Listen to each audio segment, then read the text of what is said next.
Everyone. We'll go ahead and get started. Christopher, would you come on up and introduce our guest tonight, please? They've done a whole lot more than everybody. Thank you, Mayor and Council. So back in 2021, the council passed a resolution, which was Resolution 2178, which authorizes professional engineering services with Garver Engineers Incorporated for an Oak Street corridor study. Since then, a plan was formed with input from citizens, the Planning Commission, council members, staff, and numerous stakeholders. This included a steering committee formed in February of 2022, which included the Chamber of Commerce, local owners and representatives, developers, the University of Central Arkansas Administration, Conway Corporation, planning commissioners, and city council members. I am pleased to announce that the Oak Street Ahead Plan will be submitted to the Planning Commission on March 13th with the recommendation from staff to forward to the City Council meeting for March 28th with a recommendation to approve. Mayor, staff requests recognition of James Walden, Juliet Ritchie, and Richard Corbin from Garver for their presentation of Oak Street Ahead. James Walden, where have I heard that name? He's been around. That's old Still on our news. payroll. That's old news. We don't, yeah. Always good to see you again, James.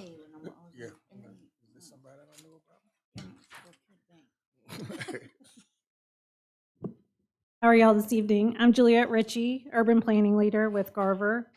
And we have been working on this study for a little over a year. I will say that we had a sub-RDG Planning and Design who worked with us on this project. They were in town last week for the open house, but they're out of Omaha, Nebraska, and they weren't able to come back this week for this final presentation. But they were a huge part of this plan and helped to make it really good. So everybody should have a copy at your table. If for some reason anybody doesn't have one, let me know. I can get you one. I'm just going to go through briefly. As you can see, it's a 59-page document. It's an impressive, already. Thanks. Good. So I'm just going to kind of go through it briefly, just give you an overview of what's in it. Feel free to ask any questions that you want. I'm going to cover a little bit of it, and then Richard Corbin is an engineer. He's going to cover some of the intersection improvements and transportation pieces, and then Mr. Walden will also be covering part of it, representing the city side that he worked on for most of this. So again, if you have any questions, jump in, and we'll try to be pretty brief so we'll have time for extended questions and answers at the end. All right, so what is this study about? So the study area was Oak Street from Harkrider to Hart Lane, so both sides of I-40. And the components of the plan, it's pretty unique actually in the way that plans are. We covered transportation aspects, so that's both vehicular and active transportation components, land use, looking at new development concepts within the city, and then city quality issues like landscaping, aesthetics, street fixtures, and that sort of thing. RDG, we have worked with them on another corridor project in Fayetteville. That was one of the first ones they did, and in that project they coined the term corridor urbanism. And it is a unique way to look at corridors, and kind of understand what they are. There's a lot in planning nomenclature. There's a lot of different types of urbanism, new urbanism, traditional urbanism, that sort of thing. But I do think that corridors are special creatures, and so that was a term that was coined. So some of the tenets of this are reality and respect. So understanding these corridors are what they are, right? They're commercial corridors. Some sections of them have been commercial corridors for longer than others, but they are an area of commerce in the city. And even if some areas are older than others, they're all, most of them are still very much thriving in the city of Conway. They're full of businesses, and they bring people both locally and regionally to Conway. There's a resident population. Right now you don't have any residents that live directly on the corridor, but you do that live one block off, right? Or even half a block off in some circumstances. And so understanding how they interact with the corridor. Opportunity and orientation. So looking at areas that have not yet been developed. So the area between East Sherman Lane and Hart Lane on the east side of the corridor, there's a lot of area there that has not yet developed, and thinking through what that'll be. And then also opportunity for redevelopment in parts of the corridor, which I think you've already seen in the last 5 to 10 years as people are reinvesting in those areas. And transportation, function, and choice. So looking at the function of the transportation that exists, vehicular, do you have congestion, what you do on parts of the corridor, how is it functioning at what times of day, is it functioning for the purposes you need, and then choice in transportation, which means can you integrate, a bicyclist, and not even that they're riding up and down the corridor, but they may just be wanting to cross the corridor, or a pedestrian, right? So what type of environment do we have for them? And then the urban environment itself. So what does it look like? How do you exist in it? And how does that interact with the corridor and then in turn with the rest of your city? So I'm going to go through real quick, just transportation. So we looked at a multitude of things on that. Intersection improvements, which Richard will talk about in a minute. Access management. A lot of you probably realize that there are parts of the corridor, especially on the western side, where you have a lot of curb cuts, or sometimes, the never-ending curb cut, right? There's not any curb for the whole property, so you have one giant driveway. So looking at the issues that come with that. Parallel service streets, so looking for ways to move local traffic to where not everybody has to go on Oak Street. If you want to move between those businesses, maybe you can access it from parallel corridors to the north or south. Traffic signal redeployment. Can we relocate or move or change some of those signals to meet the demands as they change over time? Active transportation, continuous sidewalks, trail integration. I know you've got an amazing grant coming that you're going to develop that trail along Little Creek, and I think that's going to really change that area. So making sure as that's developed, do we have ways for people to access the businesses and areas along Oak Street as well? And then neighborhood connectivity, which is exactly what it sounds like. How do the neighborhoods that surround Oak Street work along with this corridor? So overall, you have a proposed transportation network. You have kind of this main line of Oak Street. You have some parallel corridors. You have both Merriman and Polk on this side of the interstate. So we looked at ways to kind of punch those through in a couple areas. They're really almost complete, just lacking a few areas to make those to where they really are functional parallel corridors and alleviate some of that traffic. And then on this side of the corridor, looking at parallel areas, again, you already have a lot of these that are partially put together, right, where you can kind of weave through these areas where the hotels are and things, but there are a couple blocks to making it all the way through. But looking at extending those to help improve traffic flow. And even some extensions down here, connecting these neighborhoods and the school, and then up here as well. And then you'll see throughout, we have kind of these little call outs. They're in the plan. Again, for every section, detailed, depending on what you're looking at, but kind of give you all the details that go along with that. I will say, as far as access management, what you really have with this plan is a custom access management plan. We spend a lot of time looking at existing driveways, talking with business owners along the corridor, understanding how their businesses function. Some people have to have that front loading. They may have like a garage type door, overhead door that opens, if they have some sort of automobile service center. So understanding what their needs were for access, being respectful of that, and trying to figure out how we can, still try to make it to where it's a safer environment with perhaps fewer driveways, and in the future, but respecting everybody's ability to function as a business. And then the last part, you'll see these blue circles. These show areas of intersection improvements that we're recommending along the roadway. And Richard's going to tell you more about those. I will say that our traffic team studied all of the intersections he's going to talk to you about. And so we took that data that they had and then looked at that in the plan. So Richard, you want to talk about that? Good evening, Council. Richard Corbin. I'm a transportation engineer at Garver, and I had the pleasure of working with this team to develop some conceptual intersection improvements along the corridor.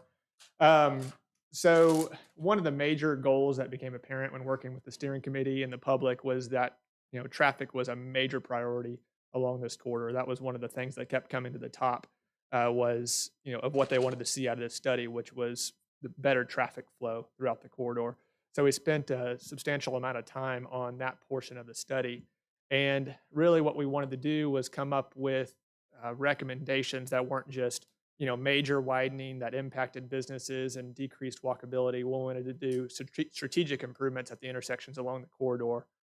So that's what these are. We did a traffic study that analyzed the existing traffic and then also safety along the corridor.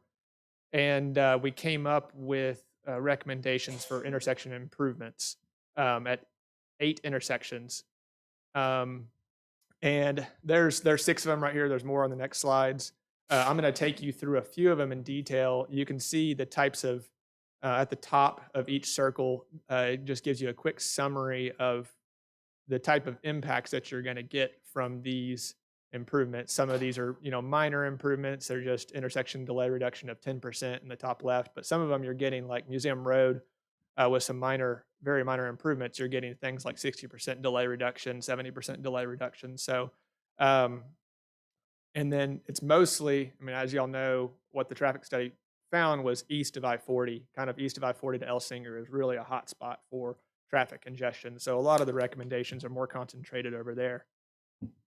So I'm just going to, we don't have time to do every single one of these in detail, but I'm just going to kind of focus on a couple of them that are some of the more significant improvements. They're at Museum Road, just east of the interstate, the first signal just east of the interstate. Adding a right turn lane on the north leg of Museum Road and extending your left turn lane storage length on the south leg of Museum Road, and then installing it's a protected permissive signal, basically a flashing yellow arrow with a green protected phase. That's going to give you about an estimated 60% delay reduction, allows you more green time on Oak Street. So that's an example there. German Lane, similar type improvements. We're recommending adding right turn lanes on both the north leg and the south leg of German Lane, as well as extending the left turn lane on the south leg of German Lane. And my understanding, the city already has a project slated down there on the south leg that will make that left turn lane improvement because they're widening it all to 3 lanes with a center turn lane. So that portion will already be underway. But then in the future, adding those right turn lanes in would get you a delay reduction of about 70%. And then one of the areas that we really looked at in detail, and I apologize for that being a little small, it's hard to see, but I'll take you through it, is Amity and Elsinger. That area, as y'all know, is a really hot spot, and Amity a lot of times will back up into Elsinger Road whenever there's a red light there. So we looked at a few different options for what could be done here. Option 1 is kind of the minimum of what we recommend to do, which would be if you're going east on Oak Street and you want to take a right onto Amity, that right turn lane really is too short and it's backing up out into the through lane. So we'd recommend lengthening that right turn lane quite a bit to the proper length. And then also if you're coming out of Elsinger Boulevard and you want to take a right, lengthening the right turn lane there as well would prevent that from backing up into the through lanes.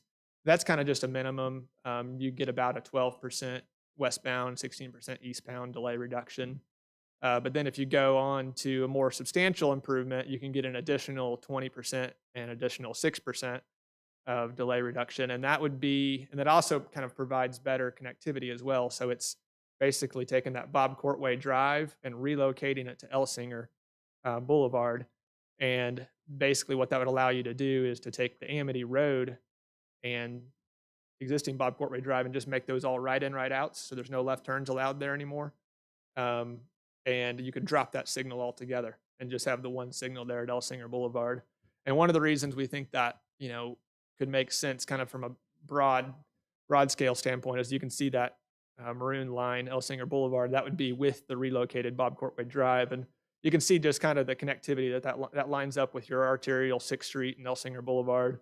And it would line up Bob Courtway Drive, which is also a significant connector, all at one spot. So people don't have to kind of zigzag over to Bob Courtway Drive and get out on Oak Street unnecessarily. And that would also alleviate the issue of the Amity Road signal backing up into Elsinger Boulevard. So that's just a few of the examples of the type of intersection improvements that we're recommending along the corridor. Those are all in your packets with descriptions down below. So any questions on that before I pass it over to James or? All right.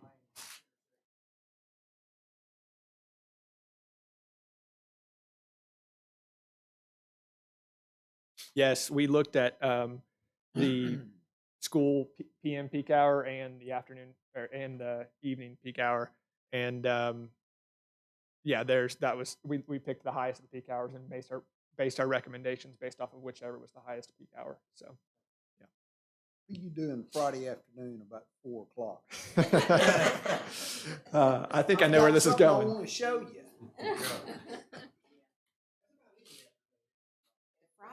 Friday afternoon Yes, is it's awful. awful. On this side of the It freeway. is awful. Mm-hmm. Really from about 3 o'clock on. It's Mhm. just- Okay, 3 o'clock. What are you doing at 3 o'clock? I've seen it. I've seen it. Not up close and personal like I do every day. Yes, I know it's a big issue. You're close. You're close. You just need to move some of that stuff a little farther east. In between. stuff, I'm sorry. sorry. I'm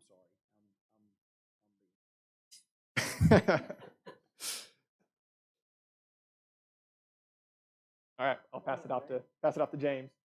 We'll have more Q&A at the end.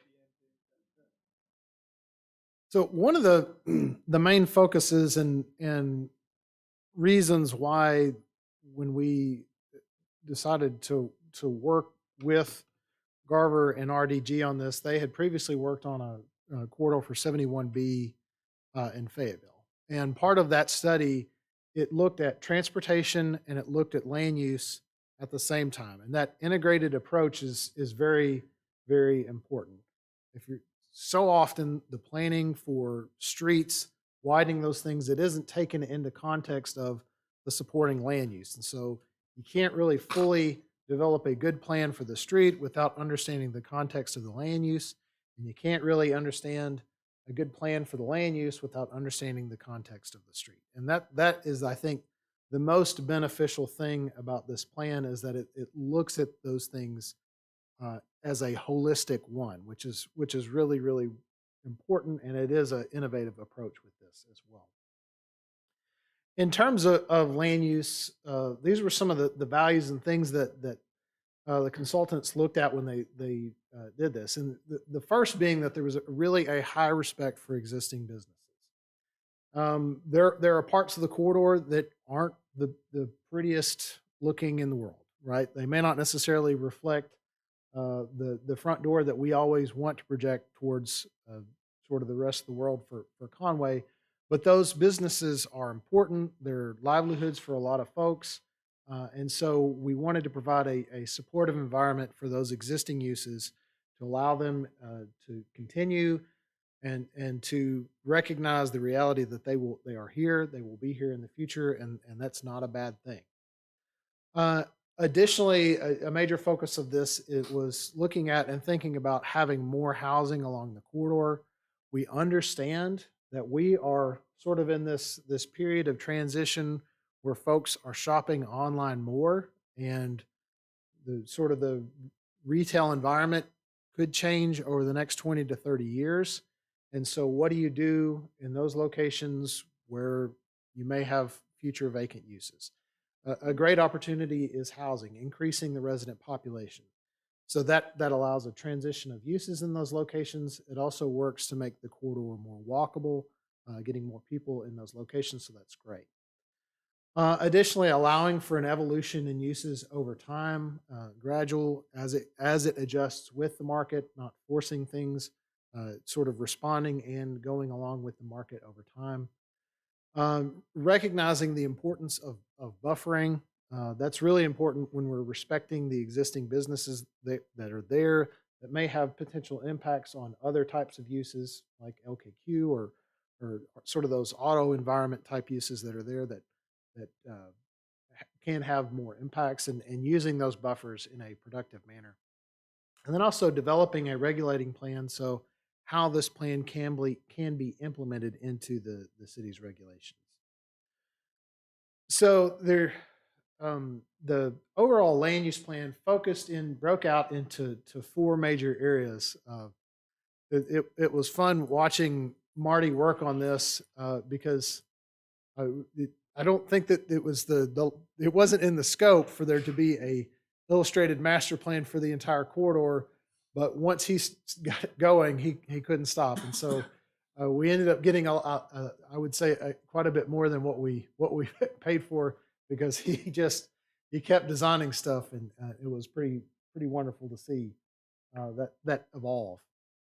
The first is sort of the area from I-40 back to the west, back towards downtown, and this really being viewed sort of as an extension of downtown, continuing some of that form that we've seen with the new Come and Go, and sort of utilizing strategic infill opportunities like pad sites in front of Kroger, and redevelopment to occur slowly. The energy site, that being redeveloped, and really having a system of the main line for Oak Street and then parallel access on Merriman and Polk so that people can get through and along without having to get on the main line of the street. The second really is the area of Amity and Elsinger, and in some ways using the Connect Conway as a sort of organizing focus for that. That recognizing we've got a lot of uses that will continue. We think they'll continue. They're really beneficial within the area, but that there are also some infill opportunities for residential, and that sort of utilizing the creek as an amenity, the trail as an amenity, to sort of catalyze some of that additional residential infill and commercial infill in that location. The next is sort of around the East German corridor, so Little Creek to Gold Creek. And sort of the centralizing idea here is building a node out and around for a real neighborhood that's focused on Harps and that node of East German and Oak. One of the things that's most exciting to me is this the transition that we know, for instance, with Brookside, that it's the mobile home park, that it's largely empty now, and so there's sort of an illustrated master plan of how that can be utilized in the future with various mixed density housing. And then, one of our bonuses over here is what we call the event center node. The city made a huge investment with the event center, and it presents an opportunity with a lot of that land that exists out in front of it for additional uses, possibly hotel, restaurant, different flex type uses in those locations. That may be a longer range goal, but that is sort of a possibility that I think could be very beneficial. Within the plan, you'll see sort of illustrations that are like this. So all of the recommendations have sort of specific call-outs. So it's very, very detailed, but it's in a very, very graphical form, which is one of the things I really love the most about this, is that all of those details are there. And with that, I'll turn it back over to Juliet.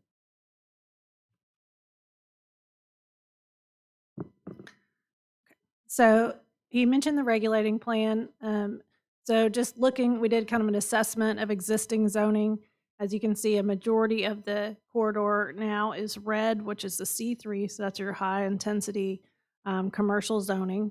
And there are a couple pockets of some PUDs and one area of office, I believe, but most of it is that high intensity commercial, which there's nothing wrong with it. But we wanted to look at things that were a little more responsive to what you have and kind of the synergy of going.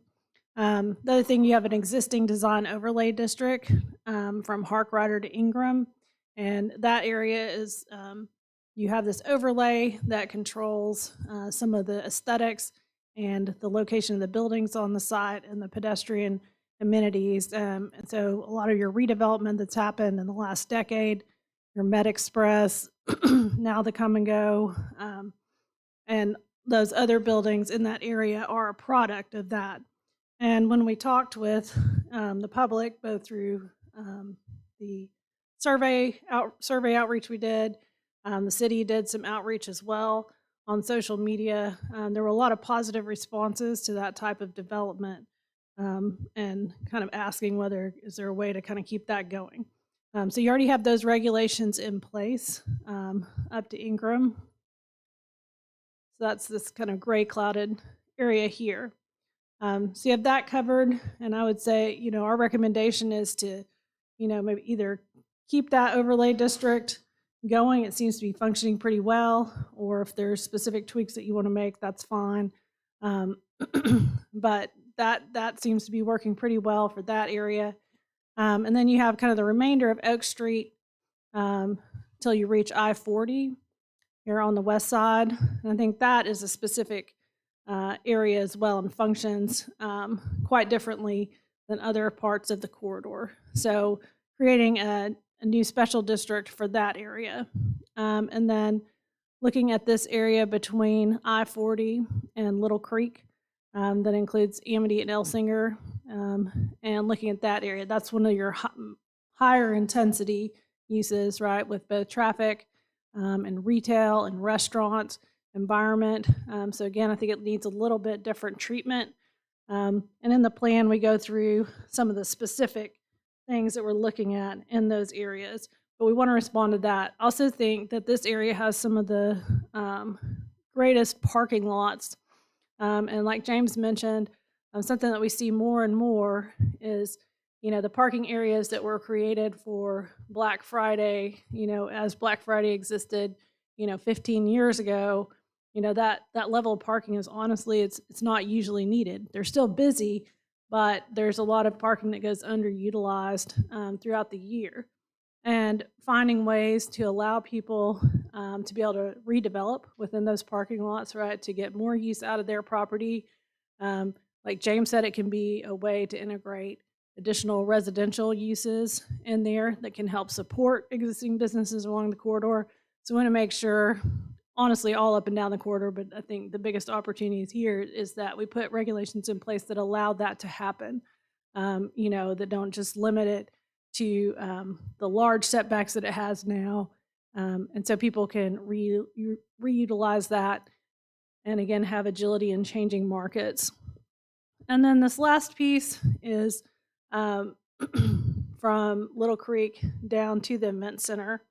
And I think this area, like we talked about, has the highest potential, I think, for new development and honestly, a lot of redevelopment. There's quite a bit on the west side of the interstate as well, but there's a lot of places transitioning, I think, along this area. We watched several businesses and uses transition, throughout the year that we were doing this project, which was pretty interesting to watch. And so, again, we want to make sure that we set up the right environment for that and respect that. We do think that there's probably a potential to have two sub-districts. One, like James mentioned, for the East German node area to make sure, again, that can build out as a functioning neighborhood node. And then the event center, if that's something that the city likes that idea to pursue, is to look at that, again, just a little bit differently and have some special sub-district regulations that go along with that. again, these are just ideas. You'll see some of them, I think the districts extend further north and south, and some of them you're still just like 1 to 2 blocks off of the main corridor. City quality issues. So we want to have green space where we can. We got a lot of comments from the public about aesthetics and landscaping and street trees, you know, that type of thing they want to see. They want it to be appropriate for the corridor, but they wanted there to be some integration of those types of things into the corridor as it grows and expands. Quality functional streetscape, so making sure you have good lighting. You know, there are sidewalks and paths with setbacks, so you're not standing, you know, right on. There's some areas, you know, where you have, if you do have sidewalks, they're directly adjacent to the curb. So the semi truck that's going 45 miles an hour, you know, is about 6 inches from brushing your shoulder if you're using that sidewalk. That's not a comfortable place to walk. People don't want to do that if they don't have to. So trying to find ways to have sidewalks where you have a green space or buffer between yourself and the roadway. Placemaking, so looking at different features at certain locations, public art, gateway features, that sort of thing. Utilities, we met with Conway Corporation.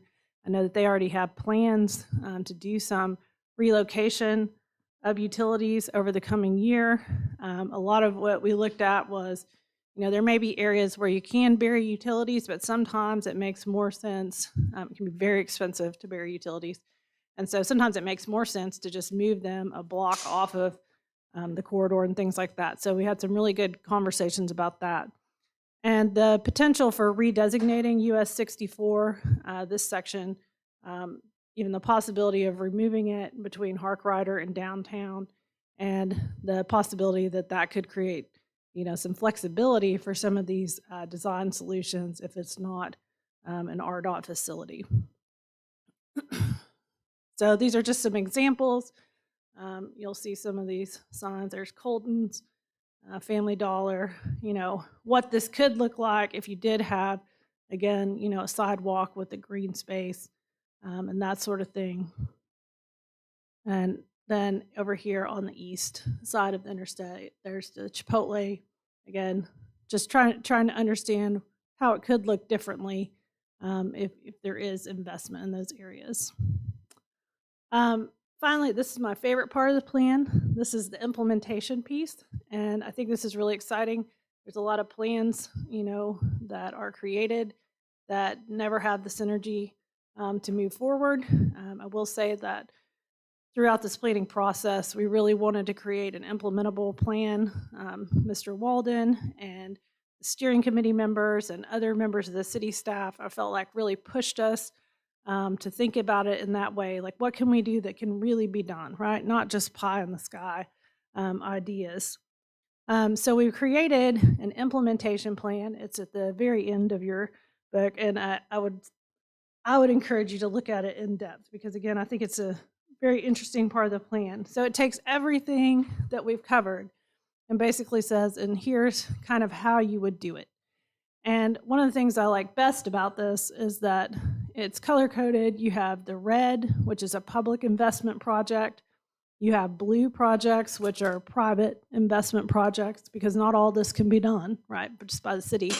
And then you have purple projects throughout that are a public-private endeavor.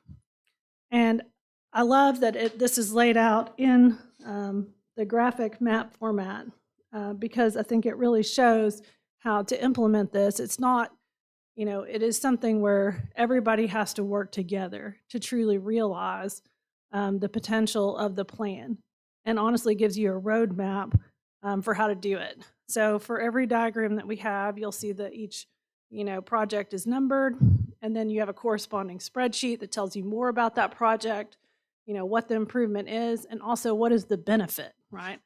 Why would we want to do this? And then gives you a prioritization period, you know, from 1 to 5 years, 5 to 10, and then 10 plus. And again, these are color coded in the same way for public, private, and then public-private investments. That actually concludes our discussion or our presentation. I'd be happy to answer any questions. I know we're out of time, but I just wanted to add one quick comment. I was on this committee, and as you can tell, a lot of good work was done. We've done dozens of these, we've done dozens of studies over the years over various topics, and most time they turn out to be very beneficial. Every now and then one pops up, it's like, I'm not sure we got anything out of that one. However, this, I think, is the best one we've ever done for a lot of reasons. This actually addresses a very complex and complicated issue that everybody is concerned about. And it addresses it comprehensively, but it breaks it into manageable pieces where you don't have to do the whole thing to start seeing results. Some are private, some are public, some are a mixture. And so we can figure out which ones to start, and you're really going to see change happen because of this one. This was very, very well done. Thank y'all.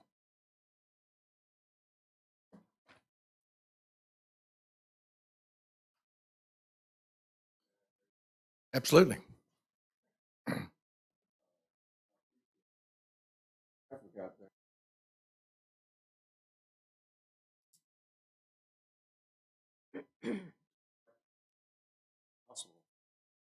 Like he was telling you, Fridays is bad, but it's bad every day.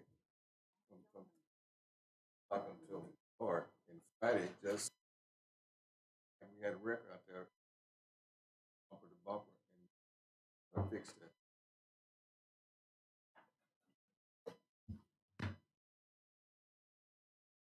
Thank you all. That was a great presentation. Council, let's take about a 5-minute break and then we'll get started.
Done?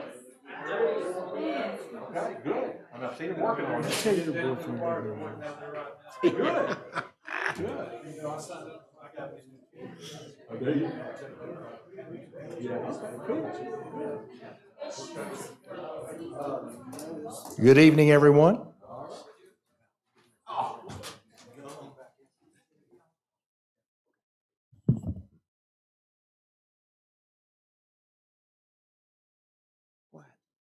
We proceed each council meeting with a word of prayer and pledge of allegiance. Ms. Isby, could I ask you to say our prayer?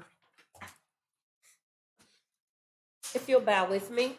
Our gracious Father, we thank you for all the abundant blessings that you've given us. We thank you, Lord, for this community that you have made us to be stewards of. We just ask, Lord, that you give us wisdom, you give us guidance, and we just ask that everything that we do will be pleasing in your sight, and at the end you will get the glory that you are so deserving of. In your name we pray. Amen. Amen. Pledge allegiance to the flag of the United States of America and to the republic for which it stands, one nation, under God, indivisible, with liberty and justice for all. Now call this meeting to order. Mr. Garrett, would you call the roll, please? Mr. Hawkins? Here. Mr. Grimes? Here. Ms. Tucker? Here. Ms. Mel? Here. Mr. Ledbetter? Here. Ms. Webb? Here. Mr. Jones? Here. Ms. Isby? Here. Okay, you should have received copies of the minutes from the February 14th, 2023 City Council meeting and the February 22nd Special City Council meeting. Any corrections, comments, or changes? Motion for approval as submitted. Second. I have a motion and a second to approve the minutes as submitted. Any further discussion? Mr. Garrett. All in favor say aye. Aye. All opposed? Passes 8-0. First up, we have Community Development. Mr. Hawkins, you're up, sir. Goodness gracious, that's quite quick, Mr. Mayor. Thank you, sir. First item on the agenda is a resolution to approve entering into an agreement with Neighborly Software for the Community Development Block Grant Program. And Shawana, are you coming? There you come. I knew you'd be here. So this request is for Neighborly Software. It is a well-known software in HUD world. There are several cities that use it, several cities in Arkansas that use it as well. It will drastically help the program by streamlining the process and bringing a lot of the information online. It will be good for administration, but not just administration. It will be easy to use for our subrecipients as well. So we are asking that we are able to fund this software program. Make a motion that we approve the resolution. I have a motion and a second to approve this resolution for CDBG. Any further discussion? Mr. Garrett. Number R2311. All in favor say aye. Aye. All opposed? Passes 8-0. Mr. Hawkins, I got I was gonna. my cart before my horse. Mr. Winningham. I was gonna help you if you hadn't helped yourself. My pages stuck together. Last meeting, he Be talks nice. down about accounting ordinances, and this time he just skips me altogether. I know. What's your name? Sir. Good evening, council. This is our first month financials of 23 we're looking at.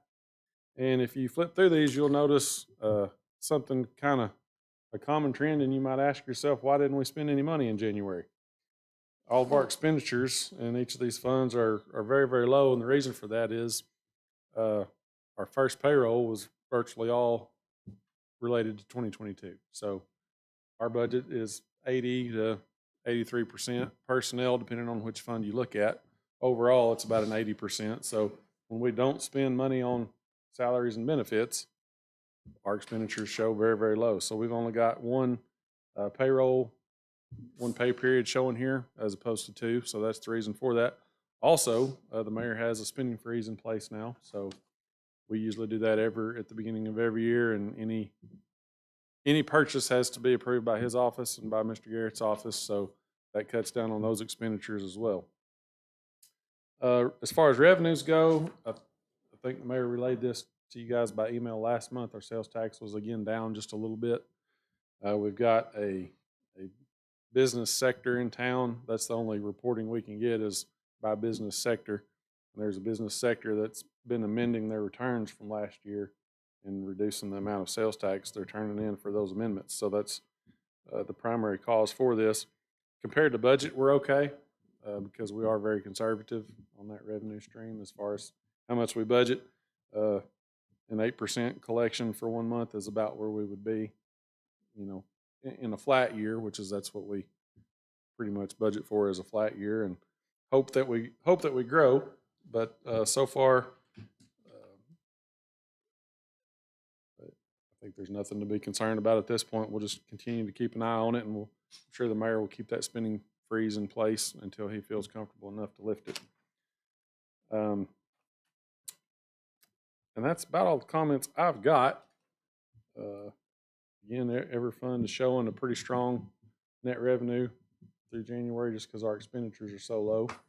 And then you'll get back to seeing a more routine number as far as expenditures go when you see the February financials. Yes, sir. Can somebody turn the air down a little bit? It's a little chilly over here on my side of the room, man. And I don't have the hairstyle. Need to get your hair.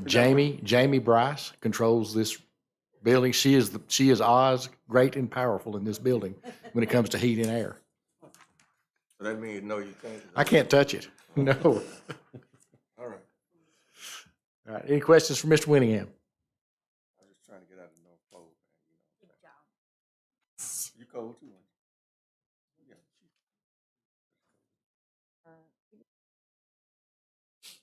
Make a motion for approval of the financials. Second. Have a motion and a second to approve the financials as submitted. Any questions, comments? Mr. Garrett. All in favor, say aye. Aye. All opposed. Passes 8-0. Mr. Hawkins, now we're back in line. Hey, we're right on top of it, Mr. Mayor. We're good to go.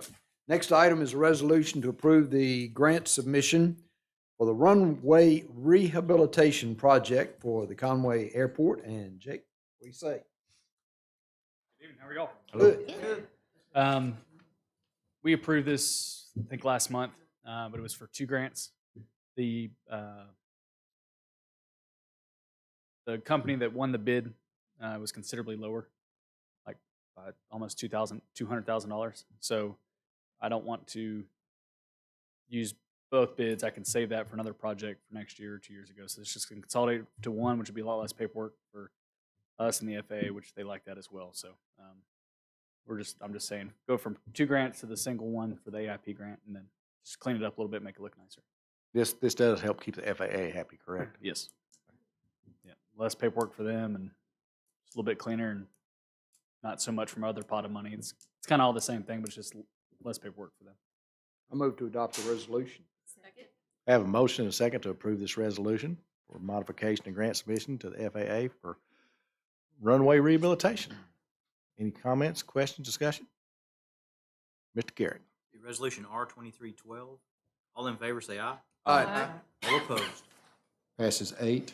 Mr. Hawkins. Next item, Mr. Mayor, is a resolution to approve the bid for ready-mix concrete for the city of Conway. And Kurt, what you got for us tonight? Okay, so this is one of the materials that we do annual bids on, just on material bids. We actually had one bidder this year, and the bid price on this in the resolution we had for the Class A concrete was just under $140 per cubic yard, and the Class S concrete was a little over $146 per cubic yard. Those prices are about $15 a cubic yard higher than what we had last year, so it's gone up. But we'll, like as stated in the resolution here, we'll use about 1,500 yards of concrete this year on various projects that we do in-house. And this just saves us from having to go out and bid it for each project. Move for adoption of the resolution. Second. I have a motion and a second to approve this resolution for the lowest bidder for ready-mix concrete from Mallard Ready Mix. Any further discussion? Mr. Garrett. Resolution R2313. All in favor, say aye. Aye. All opposed. Passes 8-0. Mr. Hawkins. Next item, Mr. Mayor, is an ordinance accepting the FEMA brick grant for the Centennial Creek drainage study. And who's up? Come on. The champion grant writer in this state. Yeah. Like it. If you have any hard questions, I'm on defer. I can talk about grants, but engineering and stuff's above my pay grade. So yeah, we received an award for the Building Resilient Infrastructure and Communities Grant Program for Centennial Creek drainage study. So we're gonna, this ordinance is pertaining to you guys accepting that award and just doing the required contracting signatures for the mayor to sign. So that's what it's about. What's this ordinance number, Mr. Ordinance 02317. Clerk? Thank you, sir. 17? Yes, sir. Thank you. Okay, I have a motion and a second to adopt this ordinance. Any further discussion? Have a motion? Did we not? No, Go not ahead, yet. go ahead. I'm sorry, I thought Mr. Hawkins had made that motion. No. My Make a apologies. motion for the adoption. Second. Now I have a motion and a second to adopt this I was in ordinance. charge of resolutions. I'm sorry, I understand. Any further discussion? Mr. Garrett. Mr. Jones? Yes. Mr. Hawkins? Yes. Ms. Mel? Aye. Ms. Tucker? Yes. Ms. Webb? Aye. Ms. Isby? Yes. Mr. Ledbetter? Yes. Mr. Grimes? Aye. Passes 8-0. Mr. Hawkins. Final item here, Mr. Mayor, is an ordinance to rezone property at 3130. That's 3130 Nutter's Chapel Road. It currently is zoned A1. The requested zoning is R1. And this was reviewed by the Planning Commission at their meeting on February 21st of this year. And the vote was unanimous to forward this to City Council with a recommendation of approval. We have an ordinance to read for this item. It's ordinance 02318. Chris, would you like to talk to the council and the folks at home about this? Thank you, Mayor. Tyler Group has requested a rezone of approximately 2.3 acres located at 3130 Nutters Chapel Road from A1 to R1. Rezoning to a one-family residential district is consistent with neighboring properties and with the comprehensive plan. Planning staff has reviewed this request and believes it is appropriate use for the property and recommended approval to the Planning Commission on February 21st. The Planning Commission reviewed this and voted 6-0 to forward to the City Council with a recommendation of approval. I'm available for any questions. Motion for the adoption. 020. Second. I have a motion and a second to adopt this ordinance. Any further discussion? Mr. Garrett. Mr. Grimes? Aye. Mr. Jones? Yes. Ms. Mel? Aye. Mr. Ledbetter? Yes. Ms. Tucker? Yes. Ms. Webb? Aye. Ms. Isby? Yes. Mr. Hawkins? Yes. Passes 8-0. Thank you, Mr. Hawkins. Yes, sir, Mr. Mayor. I'll see if I can keep up a little better the rest of the night. You be fine. Next up, we have public safety, and we'll start with an ordinance appropriating reimbursement funds for the police department. Chief Tapley. Looks like I've got the rest of the agenda tonight. Good. We'll make this quick. Get my money's worth. We have reimbursements from various companies for extra duty services and insurance proceeds for the fiscal year 2023, and we are asking for approval to put that in the correct accounts. Motion for the 023. Second. I have a motion and a second to adopt this ordinance, appropriating reimbursement funds for Conway Police Department. Any further discussion? Mr. Garrett. Mr. Hawkins? Yes. Mr. Grimes? Aye. Mr. Ledbetter? Yes. Mr. Jones? Yes. Ms. Mel? Aye. Ms. Isby? Yes. Ms. Webb? Aye. Ms. Tucker? Yes.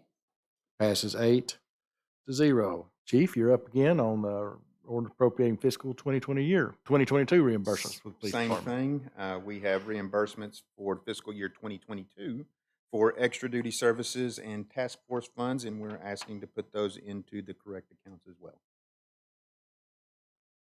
Adoption of ordinance 020. Second. I have a motion and a second to adopt this ordinance appropriating asset forfeiture funds for the police department. Any further discussion? Chief, when it says various companies, this is, you remember I'm new, but Sure. it's $28,000. Right. So we do extra duty contracts for places like the hospital or different restaurants or the movie theaters. And as part of those extra duty, they reimburse the city for the overtime rates. Okay. And then when we get that, we turn around and put that back into our Okay. overtime account. Makes sense. Thank you. You're welcome. Any further discussion? Mr. Garrett? Ms. Mel? Aye. Mr. Jones? Yes. Ms. Webb? Aye. Mr. Hawkins? Yes. Mr. Grimes? Aye. Ms. Tucker? Yes. Mr. Ledbetter? Yes. Ms. Isby? Yes. Passes 8-0. Next, we have an ordinance appropriating law enforcement public safety grant funds for the police department. Chief Tapley. Did I Is this jump gonna one be ahead the again? asset forfeiture for the Yes. K-9? Okay. Okay. I got to quit hitting buttons up here. I'm trying to read ahead, and I'm back in line for the So- third time tonight. One of our goals is to expand our K-9 program. Currently, we have 4 K-9s. One of those is assigned to our narcotics investigators. One of those is assigned to our schools. We have 2 that do more patrol type functions. We would like to get 2 more K-9s for a total of 6. The amount that you're seeing includes not only the purchase of the animals, but the needed things to get us through the rest of the year: insurance, dog food, kennels, things of that nature. And we're asking that we be allowed to use asset forfeiture funds for this. So it would be no money to the general fund. No cost.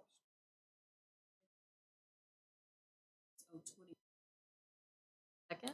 I have a motion and a second to adopt this ordinance appropriating asset forfeiture funds for police department. Any further discussion? It's an expensive dog. Yes.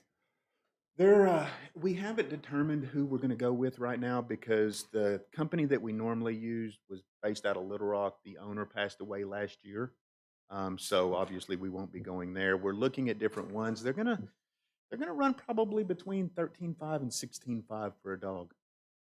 Yeah. So a little bit more than what we paid in the past, but everything's going up.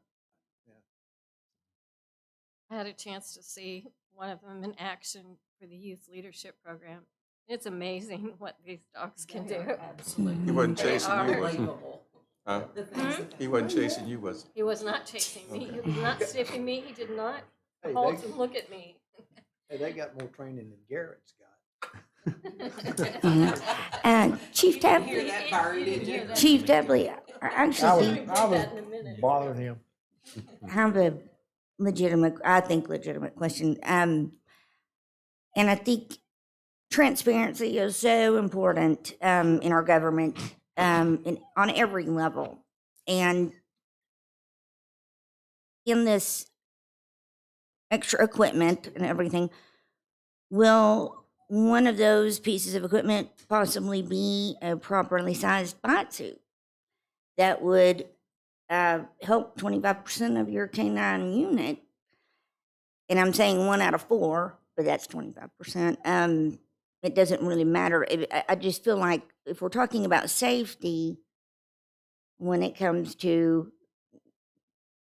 training dogs and having them bite you and do all this, and let's just lay it out. Be what now? One of them be what? What? What was the first part of the question? I can I was asking if this equipment that they're talking about buying along with the dogs. So, to my understanding, the canine officers will work with the dogs and, practice biting. But the bite suits are custom made and they're basically starts at medium, goes up to like extra large or something. There's no small. So you got someone in mind that needs a small one? Yeah, Okay, who's? you know her. It's a girl. Well, you're talking about the- Okay, let's I'll be let's transparent, move but- on, please. Well, that wasn't all of my question. What Sure, I'm to answer trying. your question, we provide the proper equipment. Okay, so, I mean, I'm just very uncomfortable with all of this, and part of it is that I don't think any of the officers, were the police officers of Conway Department, did they know you were coming here tonight to do this? They No, don't. ma'am, they didn't. They didn't, okay. Is that typical? don't you? Yes, ma'am, I make the decisions as to Okay. the running of the department and what the goals of the department are, so therefore, this has been a long-standing goal, so yes. Okay. Well, I mean, I'm not trying to be disrespectful to No, you of in course. any way. I think Conway Police, I have the highest respect for our law enforcement. We couldn't do it without you. Mm-hmm. And quite literally, my business could not do it without you. However, I'm uncomfortable seeing that there are some pending litigations against the city and the PD at this moment by two different people. And one of those, Excuse me, I hate to interrupt you, Ms. Mhm. Webb. We are not going to talk about pending litigation against the city in this meeting right here, right now. okay, we don't have to. I'm not trying to. I don't know anything. But you just mentioned it. Yeah, Okay, that's where we need to stop. because on Conway this citizens line don't of need to questioning. know about it. We just need to Behind stop two this line of dollars. questioning. This is not the time or place. And so I'm being told to shut up. Okay. Okay, we have a motion and a second. Any further discussion? Mr. Garrett? Mr. Hawkins? Yes. Mr. Ledbetter? Yes. Mr. Jones? Yes. Mr. Grimes? Aye. Ms. Tucker? Yes. Ms. Webb? No. Ms. Isby? Yes. Ms. Mel? Aye. Passes 7-1. Next up, we have an ordinance appropriating law enforcement public safety grant funds for the police department. Chief Tapley.